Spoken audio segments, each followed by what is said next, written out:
इस वीडियो में मैं आपको बताने वाला हूँ कि कैसे आप एक सेल्स पर्सन हैं, पब्लिक स्पीकिंग के द्वारा आप अपने कॉन्फिडेंस को इम्प्रूव कर सकते हैं, सेल्स को इंक्रीज कर सकते हैं, बॉस मैनेजमेंट अच्छे से कर सकते हैं और अपनी ऑर्गेनाइजेशन में ग्रो कर सकते हैं और हर साल 2 साल में रेगुलर प्रमोशंस लेते हुए आसानी से लीडरशिप पोजीशंस को टच कर सकते हैं। फ्रेंड्स, पब्लिक स्पीकिंग का आज के डेट में हर जगह इस्तेमाल हो रहा है, स्पेशली अगर आप एक सेल्स प्रोफाइल में, यानी कि आपको मार्केटिंग करना है प्रोडक्ट और सर्विस के बारे में, तो आपको बोलने की कला के बारे में ज़रूर पता होना चाहिए।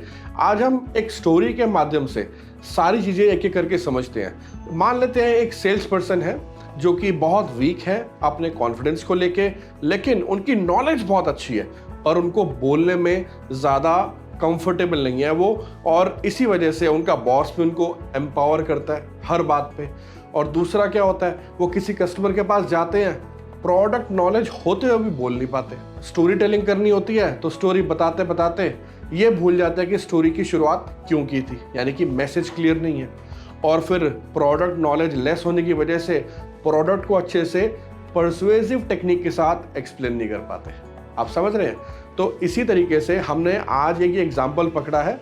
तो सबसे पहला है लो कॉन्फिडेंस। लो कॉन्फिडेंस इसलिए आता है क्योंकि कभी कभी क्या होता है, जब हम बोलना चालू करते हैं, क्योंकि हम बोलने की आदत में नहीं होते, इसी वजह से हम खुल के बोल नहीं पाते। तो स्टेप नंबर 1 ये है कि आपको अपने अंदर कॉन्फिडेंस लाने के लिए आपको रेगुलर पब्लिक स्पीकिंग करनी है या फिर आपको पब्लिक स्पीकिंग कहीं से सीखनी है। और इसके लिए आप एक प्रोफेशनल की हेल्प भी ले सकते हैं, आप मेरी हेल्प भी ले सकते हैं, क्योंकि मैं खुद भी एक पब्लिक स्पीकिंग कोच हूँ और मैं 1 लाख से ज़्यादा पब्लिक स्पीकर्स को तैयार कर चुका हूँ। और इस जर्नी में मैंने बहुत सारे मार्केटिंग और सेल्स प्रोफेशनल्स, फंक्शनल हेड्स को हेल्प करा है एक इफेक्टिव स्पीकर बनने में, मोटिवेशनल स्पीकर बनने में। तो स्टेप नंबर 1 तो ये है। सेकेंड नंबर, आपको ये ध्यान रखना है कि जब भी आप किसी क्लाइंट के पास जा रहे हैं तो आपका इनिशियल जो टच बेस होता है कन्वर्सेशन का, वो होता है आपका रैपो बिल्डिंग। रैपो बिल्डिंग में आप प्रेज मोड पे होते हैं, ऑब्जर्वेशन मोड में होते हैं, और जो ऑब्जर्वेशन आप अपने आसपास कर रहे होते हैं, क्लाइंट के ऑफिस में गए, क्लाइंट के ऑफिस में आपने देखा कि यहाँ पे बहुत सारे फ्लावर्स हैं, तो आप क्या बोलेंगे? Sir, I must say the flowers in your office are looking so pretty. It really means a lot जब आप किसी क्लाइंट को इस तरह से प्रेस करते हैं और उसे अच्छा लगता है उस समय में कि कोई हमारी चीज़ को अप्रिशिएट कर रहा है। तो जब आप ये सब चीज़ें करेंगे तो वो फेक नहीं लगना चाहिए, वो ऐसा नहीं लगना चाहिए कि ज़बरदस्ती बना के बोल रहे हैं। तो आपका वो कॉन्फिडेंस वहाँ पे होना चाहिए और आपका ऑब्जर्वेशन हाई होना चाहिए। So that is the second step. Step number 3, effective communication of value, यानी कि जो आप बात कर रहे हैं उस बात में दम होना चाहिए। आप प्रोडक्ट के बारे में बात कीजिए, आप सेल्स की एज अ इंडस्ट्री के बारे में बात कीजिए, अपनी ऑर्गेनाइजेशन के बारे में बात कीजिए, अपने बारे में बात कीजिए, या फिर क्लाइंट जिस इंडस्ट्री में है उसकी इंडस्ट्री में बात कीजिए। लेकिन जो भी बात करनी है, क्लाइंट को वैल्यू एडिशन फील होना चाहिए, और ये तभी हो सकता है जब आप वेल रेड पर्सन हो। क्या आप रेगुलरली पढ़ते हैं, रेगुलर पॉडकास्ट सुनते हैं, अपनी इंडस्ट्री के बारे में पूरी नॉलेज है, जिस क्लाइंट के पास जा रहे हैं उसकी इंडस्ट्री के बारे में रेगुलर अपडेट, इनसाइट, एनसाइक्लोपीडिया पढ़ के गए हैं? ये सारी चीज़ें ध्यान में रखनी है। You got to be regularly updated. That's step number 3। Step number 4, आप अपनी ऑर्गेनाइजेशन प्रेजेंट करने जा रहे हैं, प्रोडक्ट भी बेचेंगे, मार्केटिंग करेंगे। हो सकता है कस्टमर पहली मीटिंग में ना खरीदे, हो सकता है खरीद ले, हो सकता है फॉलोअप में डाल दे, लेकिन आपकी पहली मीटिंग आपका बेंचमार्क सेट कर देती है।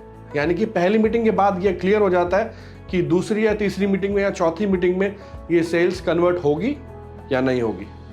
तो पहली मीटिंग में कोशिश ये करनी है कि आप अपनी कंपनी के बारे में स्टोरीज जरूर शेयर करें।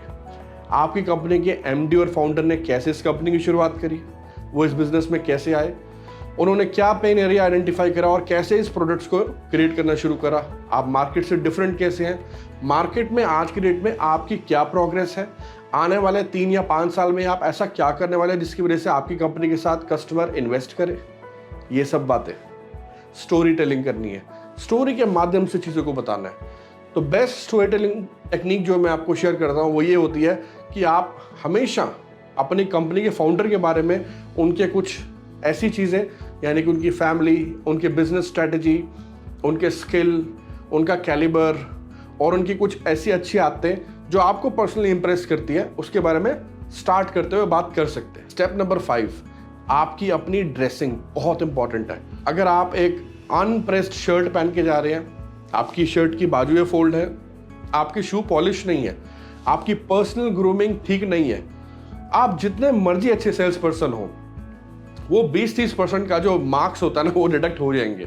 तो अपनी पर्सनल ग्रूमिंग का बहुत ज़्यादा ध्यान रखना है, अपनी हाइजीनिंग का बहुत ज़्यादा ध्यान रखना है, क्योंकि ये चीज़ें भी कस्टमर ऑब्जर्व करता है। आपकी सेल्स कम्युनिकेशन के साथ साथ ये नॉन वर्बल कम्युनिकेशन में आ जाता है, क्योंकि कस्टमर इसे नॉन वर्बली देख रहा है। उसके अलावा आपकी बॉडी लैंग्वेज, आपके जेस्चर्स, आपकी स्माइल बीच बीच में, आपके एक्सप्रेशंस, ये भी बहुत इंपॉर्टेंट है।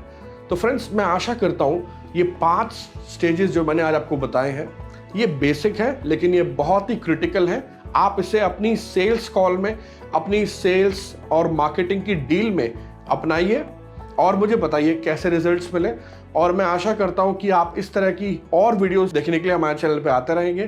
पहली बार आए हैं, चैनल को सब्सक्राइब कर लीजिए, नोटिफिकेशन बेल आइकन पे क्लिक कर दीजिए ताकि हमारे नोटिफिकेशन के थ्रू आपको रेगुलर मेरे वीडियोस मिलते रहें। आपसे जल्दी मिलता हूं नेक्स्ट वीडियो में, तब तक के लिए नमस्कार, जय हिंद।